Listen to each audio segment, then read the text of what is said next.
Hello, ladies and gentlemen, and everything in between. Welcome back to Old Man Rambles. I recently came across a YouTube channel where the guy extols the virtues of minimalism.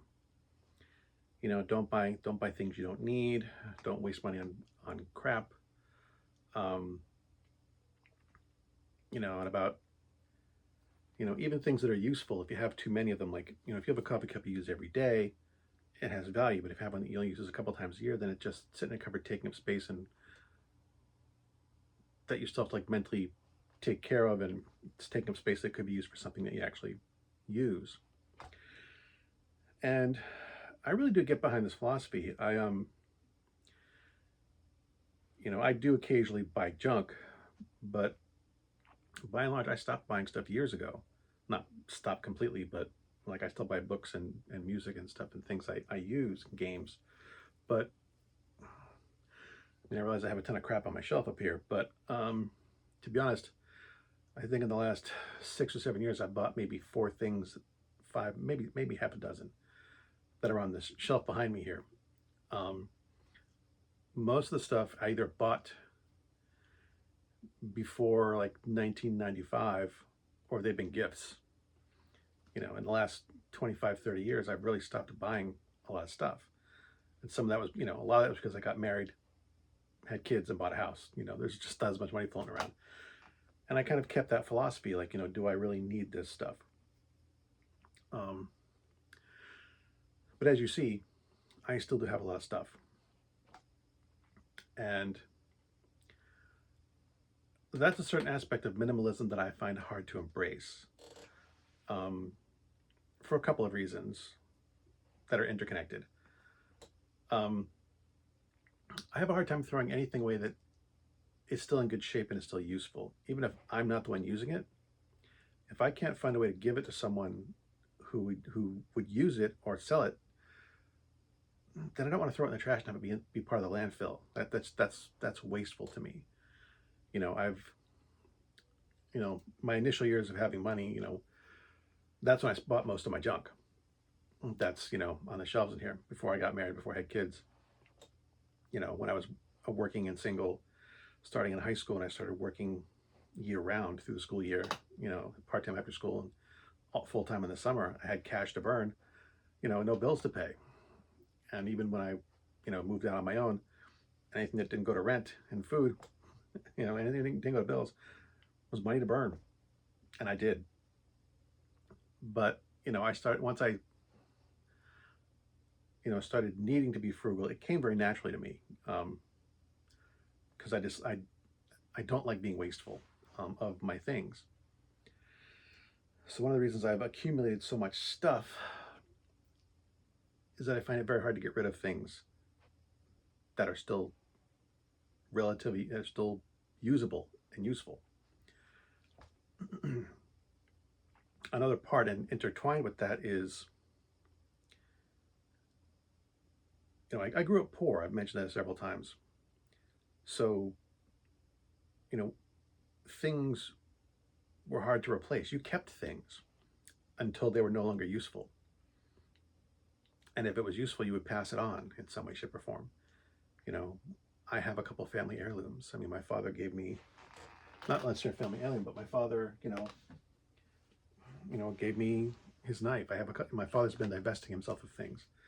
So, old family photographs, this knife, carvings, my mother's rings have been given to my children. These are items of the past, items with history. And, until consumerism became a thing, became the way this country functioned, that was how most people dealt with things, with their physical possessions. People didn't just buy a new toaster oven because they didn't like the look of the old one. If it worked, you kept it until it broke and was unrepairable. And the same thing goes for clothes and bed sheets and pillows. And you don't just replace things because they get dirty. You wash them, clean them, or you wear them stained, or you make them into rags, or you make them, you find a way to make these things useful. Things in your life had value. You kept them because they were useful. So to try with my inability to you know, not throw things away because they're useful is that ingrained sense that, you know, these are my possessions. I need to keep them until they're no longer useful. You know, growing up poor, we didn't have much. Um, you know, I've mentioned how much I hate getting practical gifts for Christmas because I always got like clothes and underwear and a new winter coat for Christmas. I always got new school clothes for my birthday in the summertime. You know, when I want a present, I want a present. um, you know, not, give me practical things when it's practical. Well, being poor, you do that practically. You know, you're not going to spend a fortune on your kid when he needs new clothes. But at the same time, things that broke were difficult to replace. So, you know, my brain still has this value mentality to it. Like I have a set of headphones over there on the shelf that the microphone doesn't work, but the headphones still work fine. So until the headphones break, until the headphones stop working, I'm keeping them as a spare. Same thing with all the cables that I have floating around, all the old cables that I found a use for one the other day.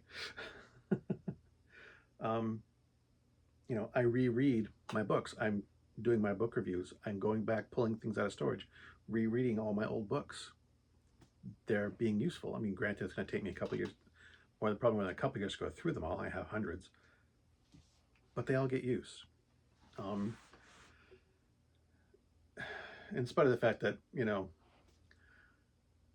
I have to admit, when I die, most of the scrap's going to go into a landfill. My kids aren't going to want these books. That's a hard thing for me to accept too. That most of the stuff that I like, that I keep around because I like.